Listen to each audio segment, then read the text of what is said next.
Saudi अरब में बड़ी बस दुर्घटना हुई है। सोमवार 17 नवंबर को एक यात्री बस की टक्कर तेल के टैंकर से हो गई। आशंका जताई जा रही है कि इस टक्कर में 45 भारतीय हज यात्रियों की मौत हो गई है। मदीना से 25 किलोमीटर पहले हुई इस दुर्घटना में एक यात्री बस से बच निकलने में सफल रहा, जिसका इलाज चल रहा है।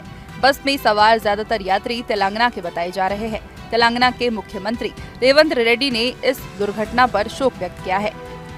साथ ही उन्होंने ये भी कहा कि सरकार रियाद स्थित भारतीय एम्बेसी के संपर्क में है। साथ ही अफसरों को आदेश दिया गया कि वे विदेश मंत्रालय और सऊदी एम्बेसी से बात कर प्रभावितों की मदद शुरू कर दें। विदेश मंत्री एस जयशंकर ने इस घटना पर शोक व्यक्त करते हुए एक्स पर पोस्ट किया। सऊदी अरब के मदीना में भारतीयों के साथ हुई हादसे की खबर ने चौंका दिया है। रियाद स्थित भारतीय दूतावास और जेदा में मौजूद हमारे वाणिज्य दूतावास दोनों पीड़ित के परिवारों की मदद में लगे हैं। हमसे जो संभव है हम वो सब कर रहे हैं। इस घटना में मरने वालों के परिजनों के साथ मेरी संवेदनाएं हैं।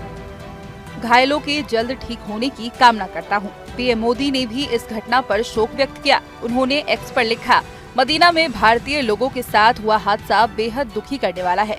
मृतकों के परिजनों के साथ मेरी संवेदनाएं हैं। मैं प्रार्थना करता हूं कि जो लोग घायल हैं वे जल्द स्वस्थ हो जाएं।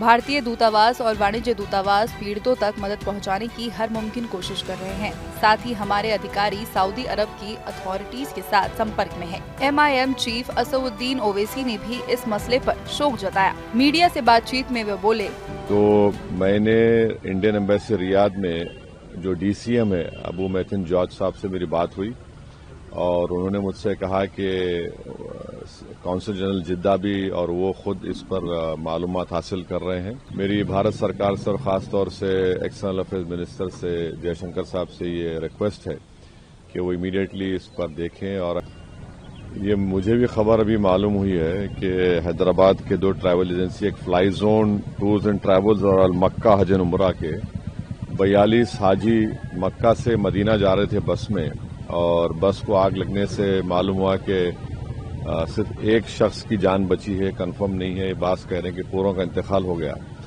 तो मैंने इंडियन एम्बेसी रियाद में जो DCM है अबू मैथिन जॉर्ज साहब से मेरी बात हुई और उन्होंने मुझसे कहा कि कौंसल जनरल जिद्दा भी और वो खुद इस पर मालूमात हासिल कर रहे हैं और जो भी जरूरी कार्रवाई करना है वो करेंगे। और साथ ही साथ मैंने इन तमाम उमरा पैसेंजर्स के दोनों ट्रैवल एजेंसी से वीज़ा डिटेल्स लेकर कौंसल जनरल ऑफ इंडिया जिद्दा को और DCM इंडियन एम्बेसी रियाद को और साथ ही साथ फॉरेन सेक्रेटरी को मैंने ईमेल किया है।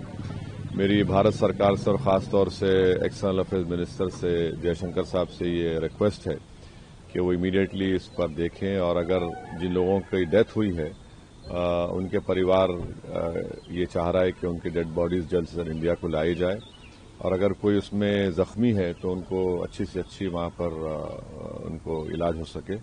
ये मैं रिक्वेस्ट करता हूँ हमारे एक्सटर्नल अफेयर्स मिनिस्टर से और भारत सरकार से। जहाँ भक्ति है हर शब्द में, कथाओं में छुपे हैं दिव्य रहस्य और ज्योतिष देता है जीवन को दिशा। धर्म से जुड़ी हर बातों को जानने के लिए हमारे चैनल स्तुति को सब्सक्राइब करें। चैनल पर जाने के लिए इस लिंक पर क्लिक करें।